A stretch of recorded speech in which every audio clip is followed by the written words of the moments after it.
Magandang araw mga kaibigan.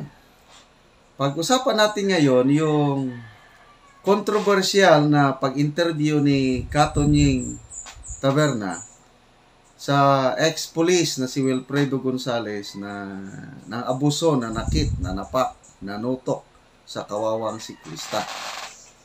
Kay may tatlo akong vlogger na napanood na nagbigay ng kani-kanilang reaksyon tungkol sa interview na yon.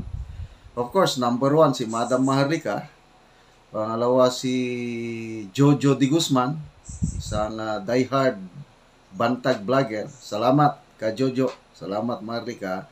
At pangatlo, si Usapang Tito Manny. Okay. So, napanood ko kay Maharlika na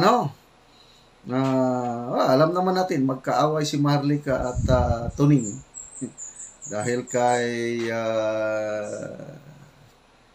First Lady Liza, masama ang dating kay Maharlika yung takbo ng pagtatanong ni Katunying kay Willie Gonzales, yung tanong na ako nabantayan ko rin yun yung tanong nagsimula lahat ito dahil kay Attorney Fortun na nag-upload ng post o video ba, ganon.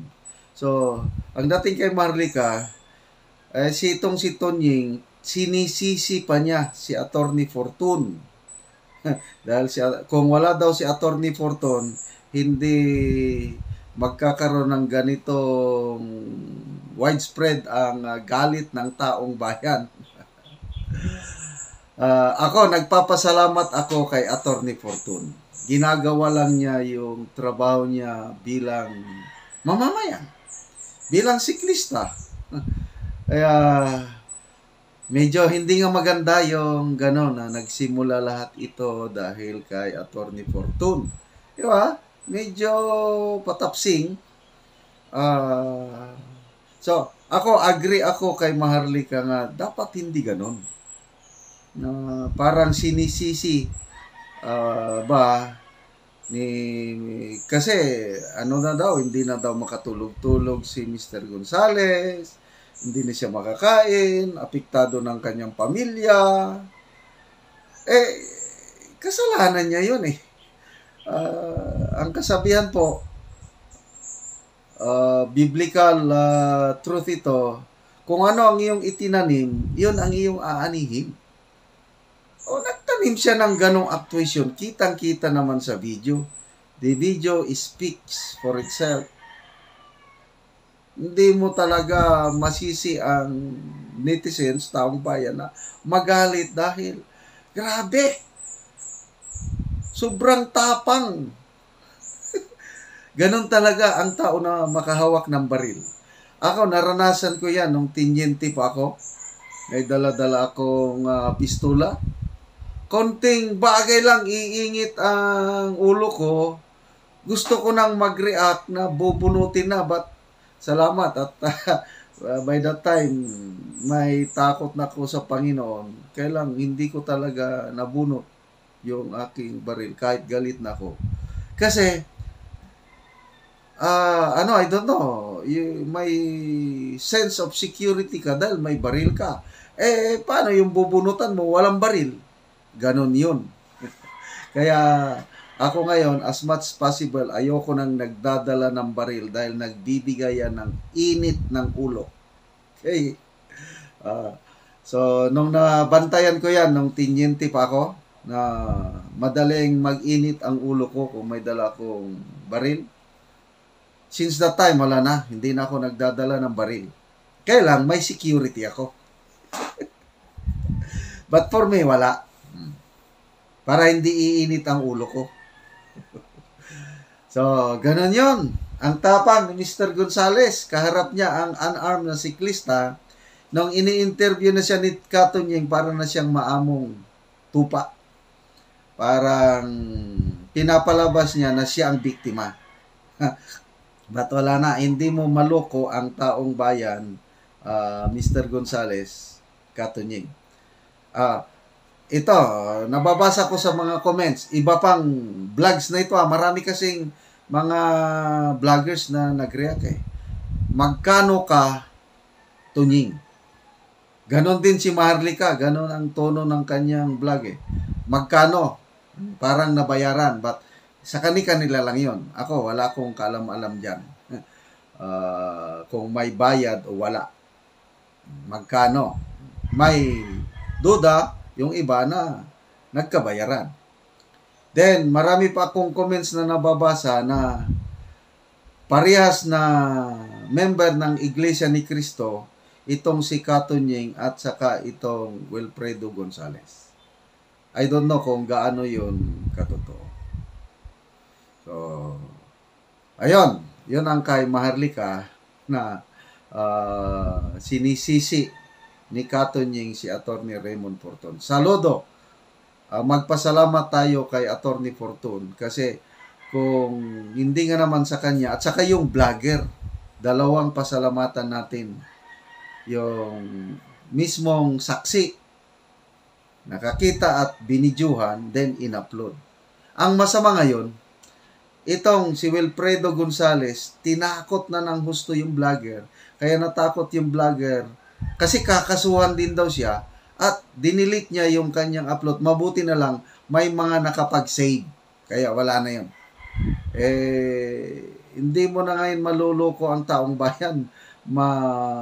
Ang laking tulong ng social media. Kaya ang hirap gumawa ng kalukuhan. Mga pulis ngayon, gumagawa ng kalukuhan. May social media, may video, may CCTV camera. Wala silang kalusot-lusot.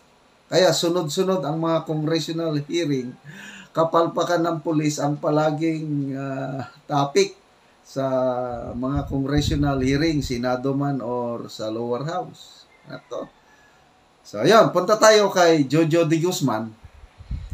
Kay Jojo de Guzman naman, ang kanyang line of is, wala nang ibang makontent ni Katunying. Kasi mahirap maghanap ng content topic sa vlog na to. Pag hindi ka masipag na vlogger, wala kang imagination, halos wala ka. So, dahil walang content na si Katunying, pinagtiyagaan niya yung si Wilfredo Gonzales. But kung totoo na kapatiran niya sa iglesia, dapat i-ano niya. Maalala ko, ang kapuri-puri na ginawa ni Katunying na interview, yung kay DJ Bantag noon. Yun ang the best. So, pagkabaliktad, si DJ Bantag, noong in-interview siya ni Katunying, siya yung underdog. Kawawa. Nung in-interview niya si DJ Bantag, ako nga, nagpasalamat ako ng todo kay Katunying dahil sa pag-interview niya kay DJ Bantag noon, na open up ang aking understanding. Doon ako nagsimula na naniwala na walang kasalanan si DJ Bantag. So, salamat Katunying sa interview mo kay DJ Bantag, kapatiran mo sa iglesia. But dito na ngayon kay Wilfredo Gonzales, parang na wrong. Although, karapatan ni Katunying as a journalist, kailang poor judgment. Kasi, hindi naman underdog itong si Wilfredo Gonzales. Siya naman yung oppressor. Very clear. Siya yung nanapak, nagkasa ng baril, nanutok lahat, nanakot. Tapos, bigyan mo pa siya ng chances na magpaliwanag sa social media. Ay, wala. Talagang kawawa kang putaktihin sa ano. Dito naman kay usapang Tito Manny, believe din ako dito, very fair ang react ni Tito Manny. At okay naman. Kailan binasa ko yung mga sa comment section ni Tito Manny. Maraming galit kay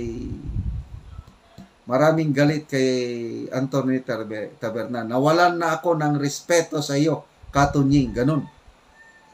At yung paliwanag ni Gonzales, Marami ang hindi naniniwala. May isa lang akong nabasa na naniniwala ako sa iyo, Mr. Gonzales. Isa lang ang nabasa ko. Naawa kay Mr. Gonzales. So, yan po yun. Ako, yung Wilfredo Gonzales na yan, kahit bayaran pa niya ako ng 1 milyon, hindi ko tatanggapin. Ayaw ko siyang interviewin. Ang magandang interviewin yung siklista. Batang tanong, kailan siya magkaroon ng lakas ng loob para lalantad? Para mag-file ng kaso kay Wilfredo Gonzales. Yun ang wala pang kasagutan ngayon. Let's pray for the sake of our Philippine society. Nakakabilib yung anak ng siklistang ito, 18-year-old, ang iniisip niya yung justice na dapat parusahan, pailan ng kaso si Gonzales. Kaya in-encourage niya yung ama niya na lumantad, magkaroon ng lakas ng loob para mag-file ng kaso. So, nakakabilib ang anak, but ang ama medyo takot pa. Sana dumating ang panahon, lalantad itong siklista para pailan ng kaso si Gonzales at nandyan si Attorney Fortun. Abogado di Campanilla na magsilbing abogado ng siklista.